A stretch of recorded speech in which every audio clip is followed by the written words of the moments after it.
Welcome to the What's Your Legacy podcast, where we dive into legacies that change lives and stories behind them. Today, I'm thrilled to sit down with Dr. Jennifer Adair, a visionary working to make advanced healthcare accessible for all. Beyond her incredible science, Jen is creating a legacy of compassion, determination, and a world where cutting-edge treatment reaches everyone who needs it. At 19, she had her first baby while in college, balancing academics and parenting with the help of welfare programs. Inspired by her mother's perseverance in finishing her own degree, she completed her studies, often bringing her kids to class. She later had two more when adopted and established a gene therapy workshop for the youth. In 2022, she climbed to Everest Base Camp in honor of her father to raise funds for cancer research. She has also contributed to the conservation efforts in Uganda, given a TED Talk on her 40th birthday, holds 4 patents, and launched her own company in 2020. Join us as we uncover what drives her, the values she hopes to leave behind, and many few surprises along the way. I'm your host, Elsa Espino, a fine art photographer, aspiring producer, and creative force in theater and TV. From behind the camera to on stage, I'm here to bring you stories of impact and legacy. Let's transition into our first segment, the legacy vision. What principles or values do you hope people remember about you most? I really hope that people remember that I'm an example of how we rise by lifting others around us. I think it's a very simple approach. Just be kind. Yes, and as Elsa knows from our theater time together. And give what you can from where you are with what you have. That's beautiful. And are there specific examples of how you've embodied these actions or principles in your life or in work? Absolutely. I would say you mentioned climbing Everest Base Camp. That was a unique opportunity I was presented with actually in 2019, and then the pandemic postponed it to 2022. I was struggling with grief over the loss of my dad. I had been working in a cancer research center and was very humbled by the fact that when he got diagnosed, I had never heard of the kind of cancer that he had been diagnosed with. I realized it was formerly fatal, had a high incidence in veterans, which my father was a veteran of the Vietnam War. And I really wanted to do more, but I struggled to take care of him for the last 2 years of his life, support my mother and my sisters after his passing.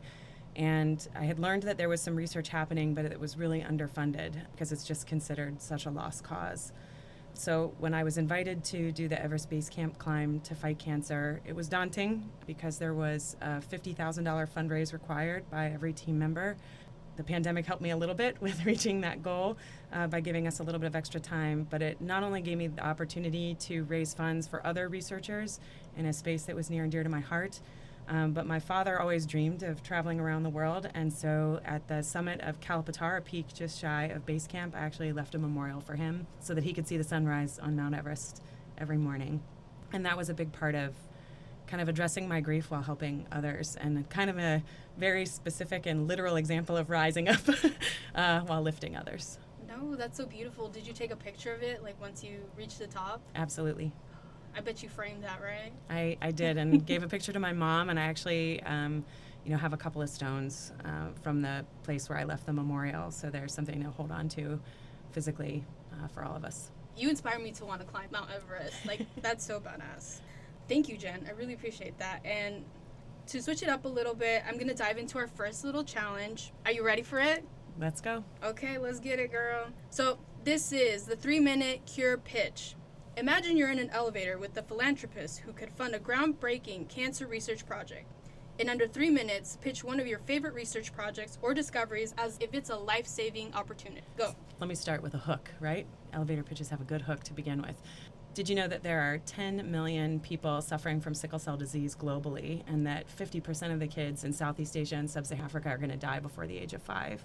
But here in the U.S. and Europe, we already have an authorized treatment. Unfortunately, it costs $2 to $3 million per patient to receive, and that's something that healthcare has to foot the bill for. But most of those kids who are dying live in spaces where there is no government-supported healthcare. We've developed a technology that for around $43 a dose can deliver the same cure to those patients and is akin to a vaccination. Are you interested? Hell yeah. Oh my goodness. I am shook with the statistics and everything you just said. It's crazy how the healthcare world is so expensive and inaccessible to so many people who need it.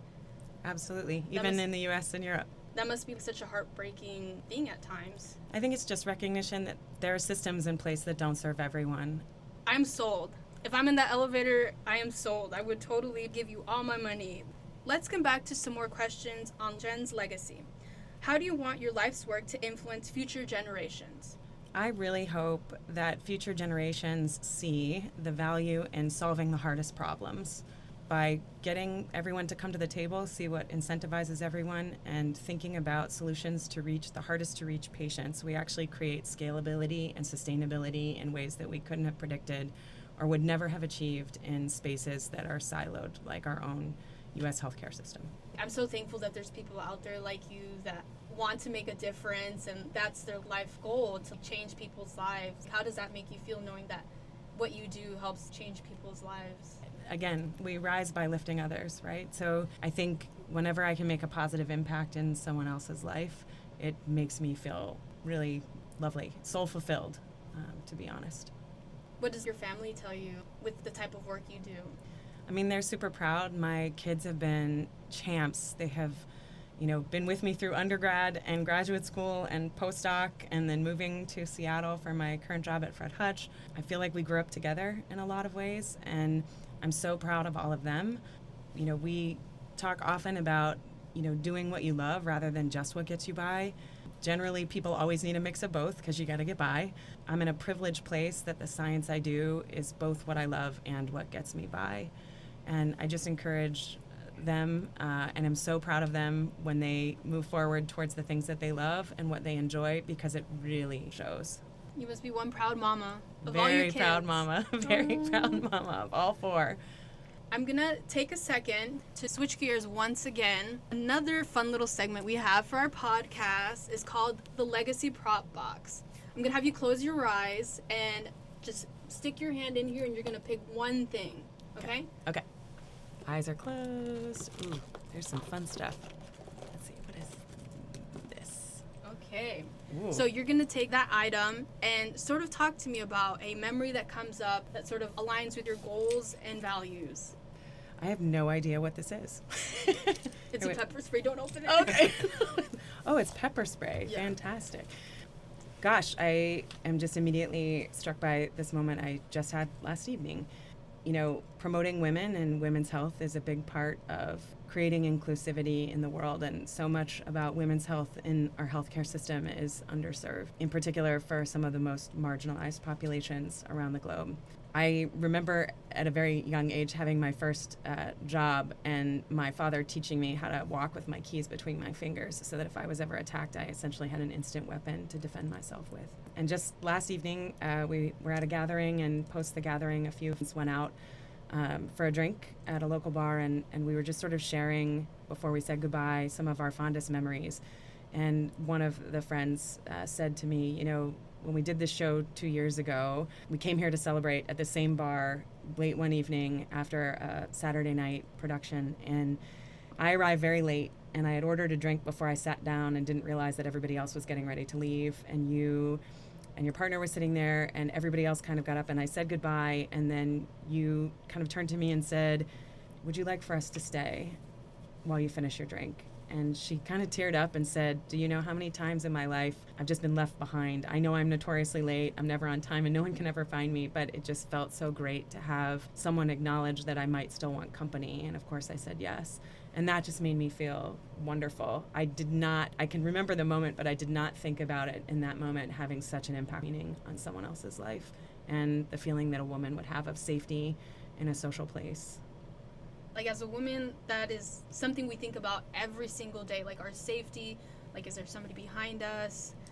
So many thoughts. And even yesterday, I also heard a man just out in public just being like, "Oh, women have nothing to worry about. It's always men." And I'm like, that's so controversial. And he was going off about, unfortunately, going to be drafted into the military, and that's how he was like, "Oh, women don't have to worry about that." He's like, "Oh, women don't have no worries in the world." Far from the truth. Very far from the truth. I remember, I know he's a controversial figure in the press right now, but Dave Chappelle has a comedy bit about one of his first comedic jobs, and how he had a particularly good set, and the owner of the club had given him a large sum of money, and he just accepted it and put it in his backpack. But the whole way home, he was sweating, thinking if anybody in New York City on the subway at 2:00 in the morning had any idea how much money he had in his backpack, what they might do to him to get that. And then the comedic part of the bit that is socially appropriate is when he says, that must be what it feels like to be a woman walking down the street all the time. That's so true. Yeah. Thank you so much for that, Jen. As a woman, the world is so hard already as it is. What advice would you give your younger self at a key point in your life? I'll start with the advice I would give myself, and then I want to touch on what we just talked about again in terms of advice I give my children. So the advice I would give my younger self is be honest, be humble, and be present. Listen to understand rather than respond. Be firm but kind in your boundaries. And remember that you have two powers as an American citizen, your dollar and your vote, and use them as wisely as you can. You know, talking about not just the safety of women and the way that we have to think about things and the advice I give to my kids. My adopted son is originally from Haiti. And becoming the mom to a black son was a massive, eye-opening transition for me. And there was this moment when my adopted son had asked, you know, at 9:15 p.m. on a Friday, hey, do you mind if I go to the gym, which is just down the street? And I said, you know, can't you just work out at home? And he said, you would tell me no when you told my older brother last night at 10 o'clock that it was okay for him to go. And I had to tell myself that it was because one of them is white and one of them is black. And I had to be honest with him and say, this has nothing to do with what I perceive you to do differently than him. It has everything to do with what I perceive society will do differently to you than to him. But the reality is that if we want it to be better, we can't live by those norms. So yes, go to the gym and know that I love you and I worry about you, but I want you to have the same options that he has. Yeah. During our whole lives, we feel we can control so many scenarios, situations, but in reality, we never know what's going to happen. And I feel like if we go on living in fear, we're never going to live our lives to the fullest of our ability. It's hard, I'm sure, to let him go to the gym at that time, but I think you did the right call to let him go. I hope so. He made it to the gym and back. So. Okay, it was good, it was good. And it helped open up a better conversation for him and I on how to support each other. And do you feel like that strengthened y'all's relationship? Absolutely. And with what we've said right now, how might that advice help others facing similar challenges? I think being honest about fear and where it comes from is really important. It's okay to acknowledge that feeling and to have that feeling. Figuring out the next step is really important because fear can absolutely paralyze people. When I found out I was pregnant at 19, I was absolutely terrified. I didn't know what I was going to do. I didn't know how I was going to pay for it. But I knew the instant that I found out that I wanted to have the baby that I was pregnant with, I knew I had to stay in college, and I had no idea how that was going to work. It was still to this day probably the hardest thing I've ever done, even harder than climbing to Everest Base Camp. But, you know, moving through that fear, just accepting walking out in the world as a pregnant teenager and walking in a class with a baby to take a calculus exam and learning how to own that and not just, you know, be in that space, but be proud that I was representing something different in that space. And did you have a lot of support in that process? Absolutely. I was so fortunate to not only have access to welfare systems that provided food stamps and monetary support. I was on a full academic scholarship before I got pregnant, and as long as I didn't stop going to college, I could keep that. Mm-hmm. I mentioned my mother was a huge inspiration because she quit college early to have a family and then didn't go back till much later, and it took her much longer. It was much more stressful. She used to take me to her college classes when I was in junior high and early high school. And so I knew, I had seen firsthand what it was going to take to wait. And that really influenced a lot of my decision to stay in college when I was pregnant and just accept what I needed to do to get through that coursework. I think that's really good, Jen. Before we end, I'd love to close this out with a decade of choice question. What is your favorite decade and why? It's always the decade I'm in. I love learning new things. There's a sign in my office at the Hutch that says, if you're not learning every day, you're not living every day. I also have ADHD, so my brain needs to operate on like 5 channels to have any focus. Put me alone in a quiet library room and nothing will get done. But put me in a noisy cafe with loud music and people chattering and I can do a million things. And so I think, you know, for me, absolutely, it is always the present decade because everything I've learned is built on my experience. There are so many new places in the world to explore and people in the world to meet and problems to solve. And that makes me excited for whatever comes next. Another question before we close out, and this one is more about your life and how you want to be remembered. What would you like people to say about you at your funeral or celebration of life? I think I would love for people to say she loved humans and nature. She saw as much of both as the world had to offer as she possibly could, and she did her best to honor and celebrate them all, and for that she was happy. Oh my gosh, Jen, I just want to say thank you so much for being here first off and being vulnerable with me this time we had. And I feel like just being here with you, I've learned so much more about you. I already love you so much, and if I didn't love you that much, I love you so much more. My hands are so wide open. And is there any final thoughts you'd like to share with us, Jen? Mostly thank you, Elsa, for the opportunity to be here. You're giving me a chance to lift someone else up and, be supportive of someone in a new podcast journey that I think is really an amazing idea.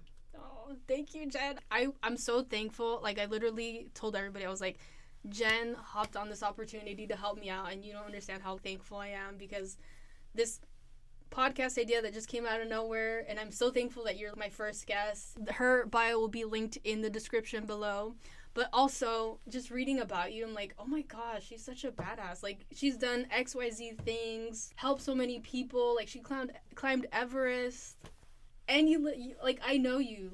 That's crazy. We're all just humans. Yeah, but you're amazing. Jen is amazing, y'all. Okay. Thank you, Jen, for joining us today on this journey through time, wisdom, and legacy. Remember, every choice you make today is a story someone will tell tomorrow. So go out there, live boldly, and create a legacy worth sharing. Until next time, keep making your mark, and don't forget, someone's always listening.